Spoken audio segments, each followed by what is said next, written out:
following on from our case study of kind of Murphy's Oil, we've now moved on to looking at the news function. Now, essentially, when you Google something, you end up at this section here where it says all.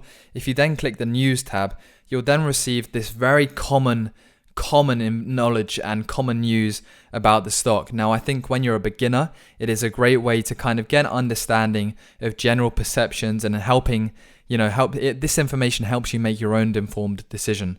Now, no way is reading something on these news sites going to give you great tips that allow you to make loads of money, even though they may claim that. You have to be very careful of this.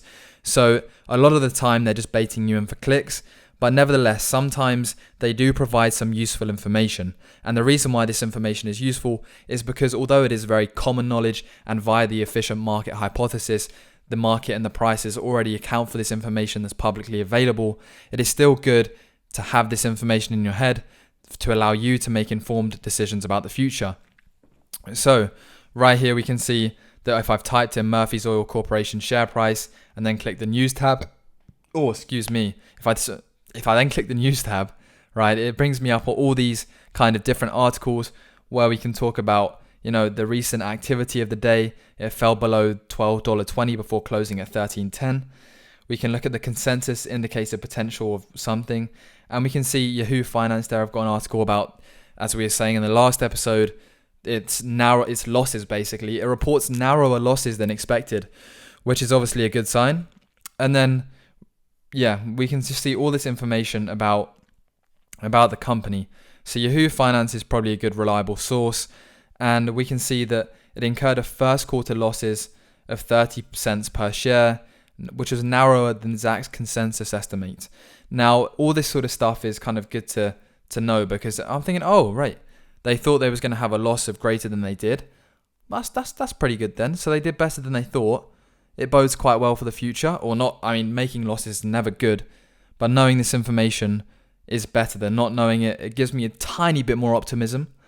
And then we can find out more information on this, and we can estimated totals 603 million beat the consensus estimate of 598 million. And just scrolling through this information, seeing other people's opinion, what they're looking at when you're a beginner, because they're likely to know more than you, is a great way to kind of become more informed. So Yahoo Finance is a great tool, probably a bit more advanced. But let's see, look, this is a bit of a clickbait here. Why Murphy's Oil Corporation is a good choice for investors after a new price target of $11.80. Now you can see this guy, obviously his opinion, and he gives his opinion in this article. It tells you what he opened up at and essentially why he thinks they're a good price. Here is what the top equity market gurus are saying about Murphy's Oil Corporation. And if I can quickly scour this right now, he's basically talking about the analyst target, and I don't know what he's talking about, but it's a good way to kind of see. Look, so the price target had a rise. So he's basically saying that some analysts raised their price target while Mizuho analysts kept an underperform rating on the stock and decreased their price target from $24 to $11. So knowing that information, it makes you think, oh, wait, analysts who know a lot are decreasing their price target. Some of them are, at least. It kind of pulls you back in. It makes you a bit more pessimistic. And I think it's kind of good to know that.